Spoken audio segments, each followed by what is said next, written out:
नमस्ते, मैं डॉक्टर रोहिणी सावरे। मेरे यूट्यूब चैनल में आयुर्वेद जिज्ञासा नामक यूट्यूब चैनल में आप सभी का स्वागत करती हूँ। आज से हम भागवत विरचित सूत्रस्थान अष्टांग हृदय सूत्रस्थान के सभी अत्यावश्यक सूत्रों का पाठ पठन करने जा रहे हैं। सबसे पहले देखेंगे प्रथम अध्याय आयुष काम्यम अध्याय।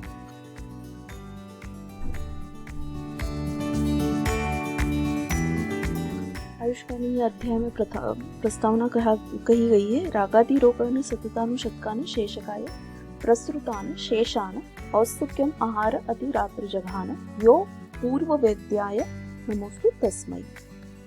प्रस्ताविका कही गई है भगवान को नमन करने के बाद, और कहा गया है इतिह स्माहुर आत्रेयादयो महर्षय। ऐसा ही आत्रेयादि महर्षि ने कहा गया है। जैसे कि पहले ही आयुष काम्य अध्याय का नाम बताया गया है अध्याय का, तो इस अध्याय का प्रयोजन क्या है?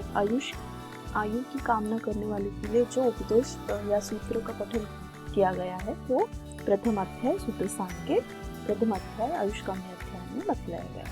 तो सबसे पहले बताया गया है आयु क्या है, आयुर्वेद क्या है और उसके प्रयोजन क्या है। इसके अंतर्गत ये सूत्र आता है, आयु कामयम अनेन धर्मार्थ सुख साधनम आयुर्वेदोपदेशेषु विधेय परमादरः प्रयोजन च आयु, अर्थात आयु की व्याख्या, आयुर्वेद की व्याख्या और इसका प्रयोजन कहा गया है। इसके बाद कही गई है ग्रंथ निर्मिति की व्याख्या। ब्रह्मा स्मृत्वा आयुषो वेदम प्रजापति मजिग्रहित सौ अश्विनतौ सहस्राक्षं सौ अत्रिपुत्रादि काण्य ते अग्निवेशादिकास्ते तु पृथक्तन्त्राणि तेन तेभ्यो अतिविप्रकृतिनेभ्यः प्रायः सारतरोश्चयः क्रियते अष्टांगहृदय न अतिसंक्षेप विस्तरम्। तदनंतर आयुर्वेद के अष्टांग का वर्णन यहाँ पे किया गया है। काय बालग्रह ऊर्ध्वांग शल्य दंष्टा जरा वृषाण अष्टावंगानि तस्याहु चिकित्सा एषु संश्रिता इति अष्टांग आयुर्वेद चिकित्सा। तदनंतर त्रिदोष तेषां स्थानानि एवं काल इदं वर्णन्ते।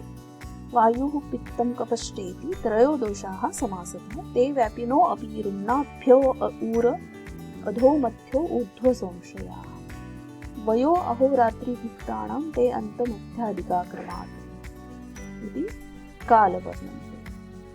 त्रिदोष अनुसारेण अग्नि एवं कोष्ठ प्रकार तेभ्यवेद विषमस्तीक्ष्णौ मंदश्च अग्निः सम्नेहि समः कोष्ठः क्रूरो मृदुर्मध्यो मध्ये सातेहि समेहि अपि।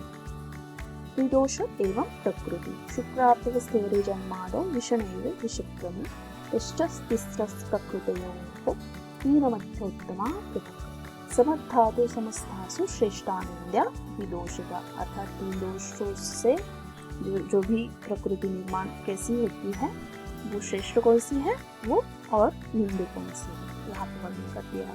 अभी त्रिदोष एवं उनके गुण को वर्णन कर दिया गया है। तत्र रुक्षो लघु शीतः खर सूक्ष्मश्चलो अनिलः पित्तं सह स्नेक्ष्णोष्णं लघु विस्त्रं सरम द्रवम् स्निग्धः शीतो गुरुर्मन्दः श्लक्ष्णो मृत्स्नः स्थिरः कफः संसर्गः सन्निपातश्च तद्विक्षय कोपतः। अगर इन तीनों के गुणों का क्षय या कोप हो जाता है तो दोषों की संसर्ग और सन्निपात अवस्था उत्पन्न हो जाती है। उसके उपरांत रसाश्रुगमांसमेध अस्ति मज्जा शुक्राणि दातव सप्तदुष्याः मला मूत्र शक्रुन स्वेदादयो अपि च। इस प्रकार सप्तदुष और मलों का यहाँ पे वर्णन कर दिया गया है। वृद्धि ही समाने ही सर्वेषां विपरीते ही विपर्ययः, अर्थात यहाँ पे सामान्य विषय सिद्धांत का वर्णन करके त्रिदोष और धातु का यहाँ पे अर्थात समान गुणों से धातुओं का कैसे वर्धन होगा या मलों का कैसे वर्धन होगा या उनका क्षय कैसे होगा, यहाँ पे सिद्धांत बतला दिया गया है। रसाः स्वादु अम्ल लवण पित्तोष्ण कषायकाः षड्द्रव्यमाश्रितास्ते च यथापूर्व बलावः। इस प्रकार इस अनंतर षड रसों का वर्णन करके इनके बल पे आधारित कौन से दोषों का वर्धन होगा या क्षय होगा यहाँ पे बतलाया गया है। तत्राद्य मारुतम घंटी त्रयस्तिक्तादयः कफम कषाय पित्त मधुरः पित्त मन्ये तो पूर्वक। अर्थात पहले तीनों से मारुत का क्षमण होगा और बाद में के जो तीन होंगे उनसे कफ का क्षमण होगा और कषाय पित्त मधुर रस से पित्त का क्षमण होगा। शमणम कोपणम स्वस्थितम द्रव्य नहीं। कितने द्रव्य है? 3 प्रकार के। शमन एक होते हैं, एक कोपण होते हैं और एक स्वस्थित होते हैं। उष्ण शीत गुणोत्कर्षा तत्र वीर्यं द्विधास्मि। कौन से प्रकार के, कितने प्रकार के वीर्य हैं? 2 प्रकार के हैं, उष्ण और शीत गुण वाले। त्रिधा विपाको द्रव्यस्य स्वादु अम्ल लवण कटुकात्मकः। और विपाक कितने प्रकार के हैं? 3 प्रकार के विपाक आते हैं। विपाक, वीर्य और द्रव्य आदि की व्याख्या हम द्रव्य विज्ञान में देखेंगे आगे। गुरु मंद हिम स्निग्ध श्लक्ष्ण शांत दुदुस्थिराः गुणाः सूक्ष्म विशदा विंशन्ति स विपर्याय। अर्थात ये गुरुवादी गुणों का यहाँ पे वर्णन कर दिया गया है। हमने द्रव्य आदि विज्ञान में इन गुणों का भी पृथक से वर्णन करेंगे या उनको जानेंगे। बाद में आता है कालार्थ कर्मणाम योगो हीन मिथ्या अतिमात्रकाः सम्यक योग्यश्च विज्ञेयो रोगारोग एक कारण। रोगों की उत्पत्ति कैसे होती है, उनके कारण क्या होते हैं, यहाँ पे वर्णन कर दिया है। अर्थात दोषों की हीन मिथ्या और अतिमात्रा से ही यहाँ पे गुणों की हीन मिथ्या अतिमात्रा से यहाँ पे संप्राप्ति होने के बाद रोगों की उत्पत्ति होती है या फिर रोगों का वो कारण होता है। तदनंतर रोगस्तु दोष वैषम्यम दोष साम्यम अरोगता बीजागंतु विभागेन तत्र रोग विधास्मि। अर्थात रोग क्या है और आरोग्य क्या है, अरोगता क्या है। तो दोषों का वैषम्य जो होगा वो ही रोग होगा और दोषों का साम्य जो होगा वो ही आरोग्य होगा। तो बीज और अगंतु ये 2 भेदों से 2 प्रकार के रोग यहाँ पे बताए गए हैं। तेषां काय मनोभेदाद अधिष्ठानम अपि द्विधा। 2 प्रकार के अधिष्ठान भी होते हैं, जैसे कि काय यानी शरीर, पूरा शरीर और मन भेद से 2 प्रकार के अधिष्ठान होते हैं। और रजस्तमश्च मनसो दौच दोषा बुधा कृतो। अर्थात मन के 2 दोष है, रज और तम, उनसे वो उत्पन्न होते हैं मानसिक व्याधि या शारीरिक व्याधि। तदनंतर परीक्षा कैसे करनी चाहिए रोगी की? दर्शन स्पर्शन प्रश्न ही परीक्षेत च रोगिना। अर्थात दर्शन स्पर्शन और प्रश्न द्वारा त्रिविध परीक्षण किया जा सकता है रोगी का। रोगम निदान प्रागरूप लक्षणोपशय आपति ही भूमि देह भेदेन देश माहुरिह द्विधा। पंच निदान बोल सकते हैं हम इसको। निदान प्रागरूप लक्षणोपशय आपति ही भूमि देह भेदेन देश माहुरिह द्विधा। 2 प्रकार के देश बतलाए गए हैं, जैसे भूमि एक प्रकार है और रोगी का देह एक प्रकार का देश है। तो इस पे हम परीक्षण कर सकते हैं। तो अभी देश का वर्णन किया गया है। तो देश कौन से प्रकार के होते हैं, कितने प्रकार के होते हैं? जांगलम वातभूयिष्ठम अनुपम कपोलगणम साधारणम सममलम त्रिधा भूदेशम आदिशेत। अर्थात जांगल, अनु और साधारण, ये 3 प्रकार के देश होते हैं। उसके गुण यहाँ पे वर्णन कर दिए गए। क्षणादीर व्याधिर अवस्था च कालो भेषज योगकृत शोधनम शमनम चेति समासाद औषधम द्विधा। अर्थात क्षणादि व्याधिर अवस्था च कालो भेषज योगकृत।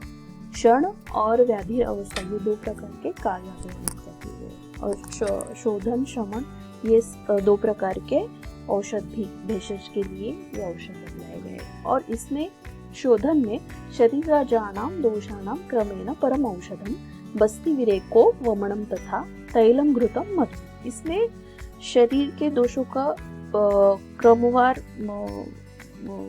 शोधन करने के लिए बस्ति विरेचन वमन, ये तीनों कर्मों के लिए श्रेष्ठ द्रव्य परम औषध द्रव्य कौन से है? तैल घृत मधु। पृथक से बस्ती के लिए तैल है, विरेक के लिए घृत है और वमन के लिए मधु। ये परम औषध है। धी धैर्य आत्मादि विज्ञानम मनोदोष औषधम परम। और मन के लिए कौन से औषध परम है? परम श्रेष्ठ, परम यानी श्रेष्ठ औषध है धी धैर्य और आत्मादि विज्ञान। उसके बाद है भीषक द्रव्यानुपाद चतुष्टम का यहाँ पे वर्णन कर दिया गया है। 4 प्रकार के पाद चतुष्ट है, पाद है आयुर्वेद में, उसको पाद चतुष्ट कहा गया है। भीषक द्रव्यानुपास्था रोगी पाद चतुष्ट है। चिकित्सस्य निर्दिष्टम प्रत्येकम तच्चतुर्गुणम। दक्षस्तुत्थार्थ शास्त्रार्थो दृष्टकम कर्मा शुचिर्भिषक बहुकल्पम बहुगुणम संपन्नम योग्यम औषधम्। अनुरक्तः शुचिर्दक्षो बुद्धिमान परिचारिकः अढ्यो रोगी भिषकवशो ज्ञापकः सत्ववान। ये चारों के 4 गुण यानी पाद चतुष्ट यहाँ पे एक 16 गुण यहाँ पे वर्णन कर दिए गए। 4 पाद कौन से हैं? पहला है भीषक, उसके बाद आता है औषध आता है, उसके बाद आता है परिचारक और चौथा महत्वपूर्ण रोगी। तदनंतर साध्या साध्यो इति व्याधिर्द्विधा तौ तु पुनर्द्विधा, अर्थात साध्य साध्यत्व के आधार पे व्याधियों की वर्गीकरण यहाँ पे कर दिया गया है। तो इन्हीं व्याधियों के प्रकार वर्गीकरण के आधार पे साध्य और असाध्य से मुख्यतः 2 प्रकार की व्याधि होती है और उनका पुनः वर्गीकरण किया जाता है। तो प्रत्येक की 2-2 प्रकार के व्याधियां यहाँ पे वर्णन कर दिए गए। पहला है सुसाध्य कृच्छ साध्यश्च व्याप्योश्च अनुपक्रम। ये चारों का वर्णन यहाँ कर दिया है। सर्व औषध क्षमे देहे यूनः पुंसो जितात्मना, यानी साध्य होगा ये। अमर्मको अल्प हेत्वाग्र अग्र रूपो अनुपद्रवाः अतुल्य दुष्य देशर्तु प्रकृति ही पाद संपत्ति। ये होगा कृच्छ साध्य। ग्रहेषु अनुग्रहेषु एक दोष मार्गो नवसुखः शस्त्रादि साधन कृच्छ संकरे च ततो गदः शेषत्वात् आयुषो याप्यः पथ्याभ्यासात् विपरेः। यानी कि ऊपर के 2 लाइन ग्रहेषु अनुगुणेषु एक दोष मार्गो नवसुखः शस्त्रादि साधन कृच्छ संकरे च ततो गदः। ये कृच्छ संकर यानी कृच्छ व्याधियों का वर्णन यहाँ पे। इस प्रकार से इन गुणों से अगर व्याधि उत्पन्न हो जाती है तो कृच्छ साध्य होगी। शेषत्वात्, अगर आयु शेष बची है और पथ्याभ्यास से शमन हो रहा है तो याप्य व्याधि कही जा सकती है। और अगर 7 स्थितों अत्यंत विपर्य, अर्थात कुछ भी किया जाए तो व्याधियों के लक्षण बढ़ते ही है तो उसको अनुपक्रम कहते हैं। मतलब उसका कोई उपक्रम यहाँ पे वर्णन नहीं हो सकता है। औत्सुक्यम आहार अधिकृत दृष्टारिष्टो अक्षणाशनः त्यजेत् अर्थ भीषद्भूपेर विष्टम तेषां विषम हिनोपकरम करणम व्यग्रम विधेयम गतायुषम चंडम शोकातुरम भीरुम कृतघ्नम विद्यमानेन। अर्थात त्याज्य रोगी, अरिष्ट युक्त रोगी जो होगा तो इन गुणों से व्याप्त होगा, तो इस रोग को व्यक्ति ने भीषक ने त्याग कर देना चाहिए। इस प्रकार हम सभी प्रथम अध्याय के अत्यावश्यक सूत्रों का पठन कर चुके हैं। इसके बाद आता है तंत्रस्य अस्य परम चातो वक्ष्यते अध्याय संग्रह। यहाँ से आगे पूरे अध्याय में सूत्र स्थान के अध्याय आदि सर्व स्थान के अध्याय अष्टम अध्याय कर दिए गए हैं।